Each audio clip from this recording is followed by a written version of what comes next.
Hey all, welcome back to my channel. எல்லோருக்கும் வணக்கம்.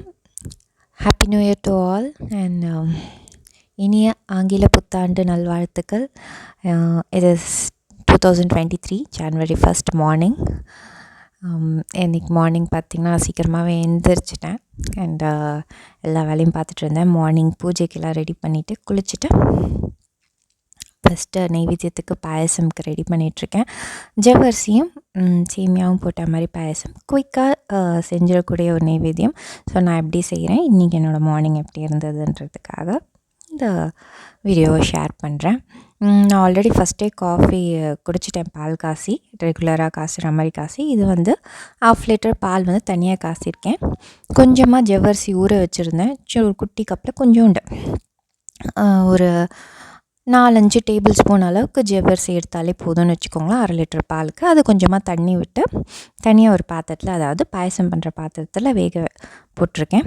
ஜவ்வரிசி போட்டு ஒரு 5 நிமிஷம் கழித்து நீங்கள் அதுக்கப்புறமா வந்து சேமியா சேர்த்தா போதும்.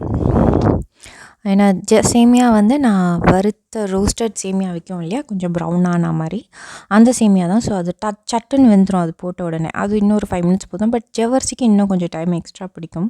ஸோ ஜவ்வரிசி போட்டு ஒரு 5 மினிட்ஸ் கழித்து நீங்கள் சேமியா போட்டுக்கலாம்.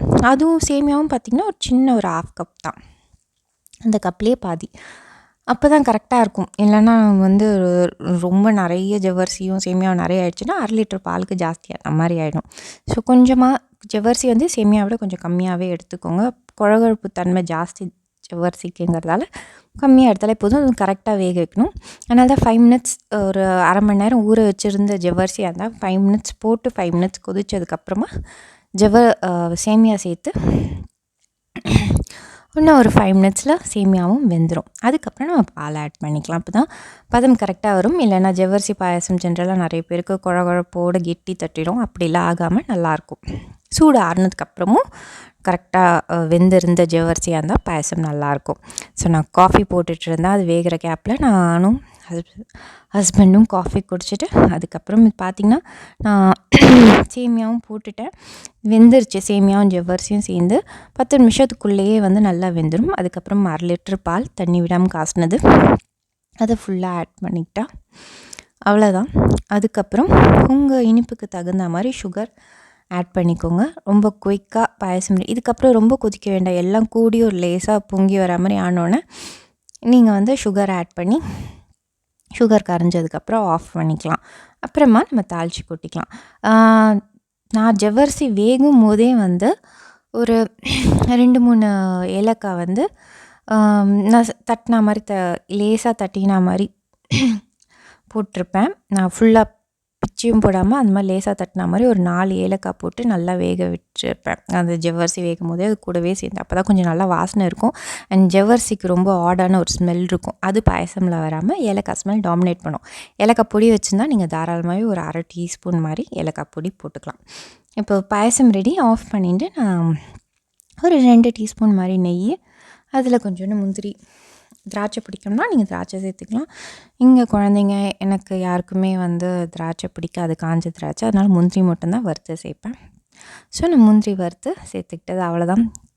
ஒரு 1/2 கப் மாதிரி சர்க்கரை தான் சேர்த்துருப்பேன் நான். அதுவே இனிப்பு கரெக்டாக இருக்கும். 1 லிட்டர் பாலுக்கு இந்த ஜவ்வரிசி இந்த ரேஷியோ ஆஃப் சேமியா எல்லாத்துக்குமே. ஸோ அவ்வளோதான். குயிக்காக பாயசம் நெய்வேத்தியத்துக்கு ரெடி ஆகிடுச்சு. ஸோ நான் நெக்ஸ்ட்டு வந்து நாங்கள் காலையிலே ஏர்லியாக நெய்வேத்தியத்துக்கு பாயசம் வச்சு சாமி கும்பிட்டாச்சு. நான் அந்த கிளிப்பிங்கும் ஆட் பண்ணியிருந்தேன். சாமி கும்பிட்டுட்டு இன்றைக்கி பிரேக்ஃபாஸ்ட்டுக்கு வந்து நான் பசங்களுக்கு வந்து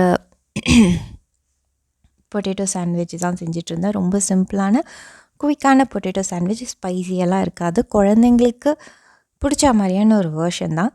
இதுக்குள்ள பெரியவங்களுக்கும் கொஞ்சம் ஸ்பைசியாக பிடிக்கும் அப்படிங்கிறவங்க, பெரியவங்களுக்கும் வேணும் அப்படிங்கும் போது நீங்கள் ஸ்பைசினஸை மட்டும் கொஞ்சம் எக்ஸ்ட்ரா ஆட் பண்ணிக்கிட்டால் போதும். இந்த பொட்டேட்டோ சாண்ட்விச் ரொம்ப நல்லாயிருக்கும். சாமி கும்பிட்டு முடிச்சுட்டு குழந்தைங்கள்லாம் எந்திரிச்சதுக்கப்புறமா சாண்ட்விச் பண்ணேன். அவங்களுக்கு சாண்ட்விச் பண்ணி கொடுத்து தான் கோயில் போனேன். ஸோ இது 2 பொட்டேட்டோ வந்து நான் வேக வச்சு எடுத்து தோல் உரிச்சிட்டு மசிச்சு வச்சுருக்கேன். அதில் வந்து ஒரு கொஞ்சமாக ஒரு சின்ன வெங்காயம் நறுக்கி போட்டிருக்கேன். அதில் வந்து 1 teaspoon chilli sauce, 1 teaspoon ketchup add பண்ணுறேன். நான் காரம் கம்மியாக தான் ஆட் பண்ணுறேன். நீங்கள் பெரியவங்களுக்கு வேணும் அப்படின்னா சில்லி சாஸ் இன்னும் கொஞ்சம் 1 டீஸ்பூன் கூட எக்ஸ்ட்ரா போட்டுக்கலாம். ப்ளஸ் பச்சை மிளகாய் பொடியாக நறுக்கி, இந்த ஆனியன் நம்ம போட்ட மாதிரி நல்ல பொடியாக நறுக்கின பச்சை மிளகாவும் போட்டிங்கன்னா ரொம்ப டேஸ்டியாக இருக்கும். அதுக்கப்புறம் சாஸ்லலாம் வந்து சால்ட் இருக்கும், இருந்தாலும் நீங்கள் வந்து கொஞ்சமாக சால்ட் சேர்த்துக்கணும். பத்தாது, அந்த கெச்சப்லேயும் சில்லி சாஸில் இருக்கிற உப்பு வந்து பத்தாது. அதனால் கொஞ்சமாக சால்ட் சேர்த்து நல்லா மிக்ஸ் பண்ணிக்கோங்க. அதுக்கப்புறம் ஹர்ப்ஸ், மிக்ஸ்டு ஹர்ப்ஸ் அப்படி இல்லைன்னா பீஸா ஹர்ப்ஸ் அப்படின்னு இருக்கும் இல்லையா, அது யூஸ் பண்ணிக்கலாம் நீங்கள். எனக்கு தெரிஞ்ச பீஸா ஹர்ப்ஸ் அப்படின்னு இருக்கும் ஒரு பாட்டில், அதுதான் வந்து ரொம்ப டேஸ்டியாக இருக்குது. நான் இந்த வாட்டி தான் தெரியாமல் இந்த மிக்ஸ்டு ஹர்ப்ஸ் வாங்கிட்டேன். பெட்டர் தென் திஸ், அந்த பீஸா ஹர்ப்ஸ் அப்படின்னு இருக்கிறது வந்து நீங்கள் பார்த்திங்கன்னா நம்ம பீஸாவில் தான் யூஸ் பண்ணணும்னு கிடையாது. When making sandwich and pasta இது ரெண்டுத்துக்குமே அது பொருந்தது. அதோட ஃப்ளேவர் இன்னமும் நல்லாயிருக்கு. ஸோ நான் ப்ரிஃபர் பண்ணுறது மிக்ஸ்டு ஹர்ப்ஸோட பீஸா ஹர்ப்ஸ் வாங்கி இந்த மாதிரி சாண்ட்விச்சுக்கெலாம் நீங்கள் யூஸ் பண்ணும்போது ரொம்ப நல்லாயிருக்கும். அவ்வளோதான், வெரி சிம்பிள், ரொம்ப ரொம்ப குயிக்கான பொட்டேட்டோ மட்டும். நானே இது நேற்று நைட்டே வேக வச்சு ஃப்ரிட்ஜில் வச்சுருந்த பொட்டேட்டோ தான். காலையில் எடுத்து நல்லா மசிச்சு விட்டுக்கிட்டேன். காலையில் எனக்கு இந்த நிறைய வேலை இருக்குன்னு எனக்கு தெரியும், அதனால தான் நேற்று நைட்டு கடைசியாக எல்லாம் முடிச்சதுக்கப்புறம் பொட்டேட்டோவையும் வேக வச்சு ஃப்ரிட்ஜில் எடுத்து வச்சுருந்தேன். ஸோ இந்த மாதிரி நீங்கள் 4 மார்னிங் குழந்தைங்களுக்கு ஸ்கூல் பிரேக்ஃபாஸ்ட்டுக்கும் இது ரொம்ப ஈஸியான ஒரு பொட்டேட்டோ சாண்ட்விட்சு வித் சீஸோடு சாப்பிட்டா தான் இன்னும் நல்லாயிருக்கும். அதான் சொன்னேனே, உங்களுக்கு இன்னும் ஸ்பைசி வேணும்னா பச்சை மிளகா பொடியாக நறுக்கின பச்சை மிளகாவோட ஸ்பைஸியும் ரொம்ப நல்லாயிருக்கும். ஸோ நீங்கள் ஃபில் பண்ணிவிட்டு அது மேலே சீஸ் வச்சு டோஸ்ட் பண்ணி எடுத்துட்டா அவ்வளோதான், sandwich ready. And it's very டேஸ்டியாக இருக்கும் இந்த சாண்ட்விச். யூஸ்வலாக மிளகாய்த்தூள் அந்த மாதிரிலாம் பண்ணுறது spicy version, that's very different. நம்ம க்ரீன் சட்னிலாம் போட்டு வர்றது அது நம்மளுக்கு வெளியே கூட கிடைக்கும். இது ட்ரை பண்ணி பாருங்கள். இது குழந்தைங்களுக்கு இல்லை, பெரியவங்களுக்கு பச்சை மிளகா போட்டு பண்ணி பார்த்திங்கன்னா ரொம்ப டேஸ்டியாக இருக்கும். With 1 spoon of ketchup and chilli sauce, அப்புறம் mixed herbs, cheese and potato, இது எல்லா காம்பினேஷனுமே ரொம்ப நல்லாயிருக்கும். ட்ரை பண்ணி பாருங்கள். இந்த வீடியோ பிடிச்சிருந்தா two subscribe and support. Thank you.